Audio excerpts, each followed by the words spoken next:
It's Julia James Davis, and welcome to The War on Beauty. Distracted from distraction by distraction. A very apt line from T.S. Eliot's incredible masterpiece, Burnt Norton, and I think is the perfect encapsulation of this video. I just saw an Instagram post about how the philosopher Immanuel Kant lived and died in the same town in Prussia his whole entire life, never leaving except for a few small trips to nearby towns. He instead preferred to keep a focus on his work and maintain the same exact daily routine, even down to taking the same walk for the same amount of time every single day at the same hour. This preference, rather than making Kant ignorant, actually is what allowed him to become one of the most consequential minds in history.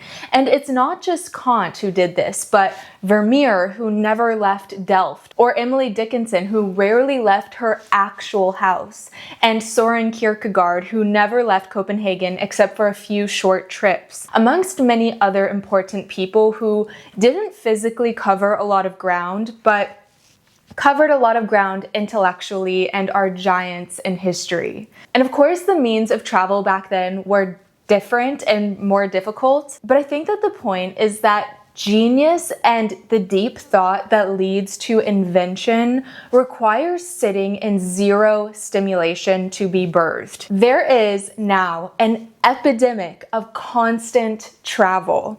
And I call it an epidemic because I think that it's contagious, which instead of improving society has actually harmed it on multiple levels by stifling individual development and even reshaping the economy in a potentially detrimental way. Now, let me just say, I like travel. I think travel is actually great and you learn so much by being exposed to different cultures and places.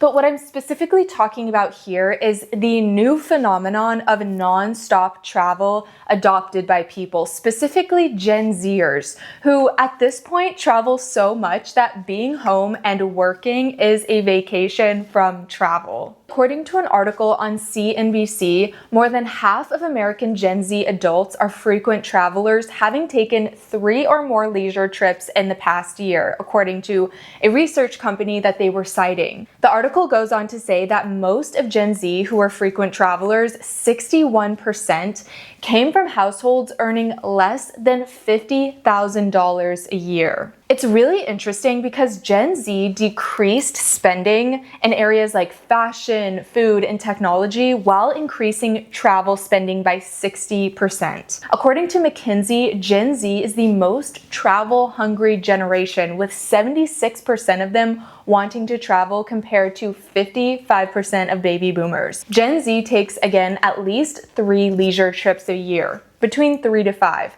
And it's specifically international travel that Gen Z is doing.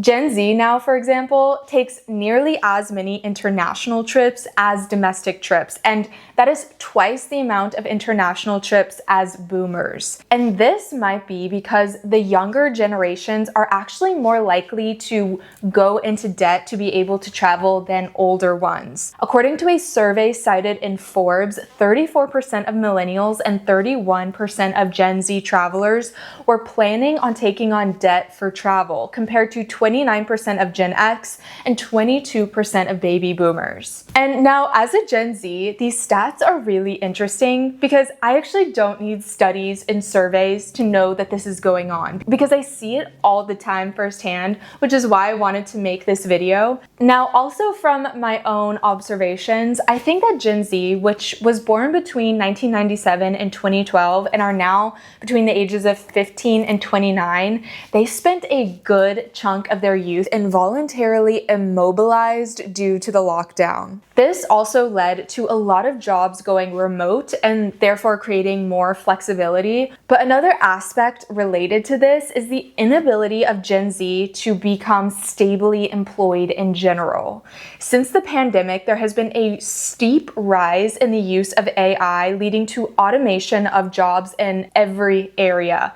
Plus, the enduring financial downturn has taken away away a lot of the good jobs that older generations had, which led to stable employment and income. In this article on Business Insider, they said, according to the New York Fed, 41.2% of college graduates in their early and mid-20s were underemployed in March 2025. They were working jobs that didn't require a bachelor's degree. Plus, they said Harvard told the Wall Street Journal that 23% of its job-seeking MBAs who graduated in spring 2024 were still looking for work 3 months after leaving campus, a figure that was up 20% in the prior year and more than double what it was in 2022. So I think it's multiple reasons. It's the economy, avoidance, and social media pressure of what's driving this massive increase in travel amongst Gen Zs. Because nowadays, with everyone posting their lives online, there's this feeling of having to keep up with what everyone else is doing, including the travel and activities of everyone else. Needing to go to Coachella every April, Mykonos in June, and Hawaii in December. But does this lead to fulfillment or happiness?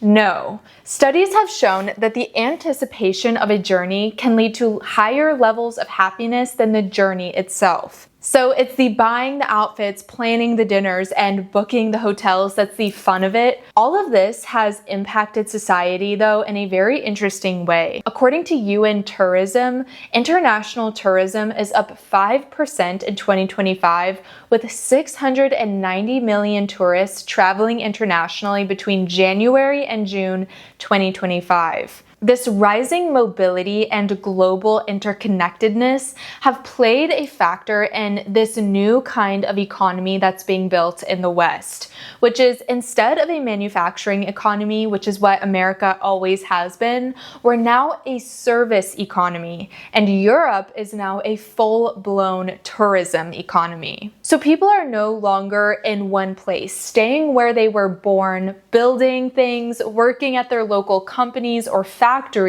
There's no longer this sense of permanence of, I'm going to get a job, make money in my city or town, build a family in that home, and then pass it down to future generations. There's an account on X from Will Tanner who talks about this shifting mentality, especially as it relates to the historic generationally inherited homes in the English countryside. How the stewards of those homes, the lords or the dukes, had a mindset of building for the future, of the planting of trees they would never see grow. So the travel epidemic is really just one facet of how our society and our culture has become rootless, thin, and hollow. Because why beautify your own home, your own neighborhood, your own city, your own town, when you could just travel to a prettier place, which is all passing away anyway, because those places which we love and go to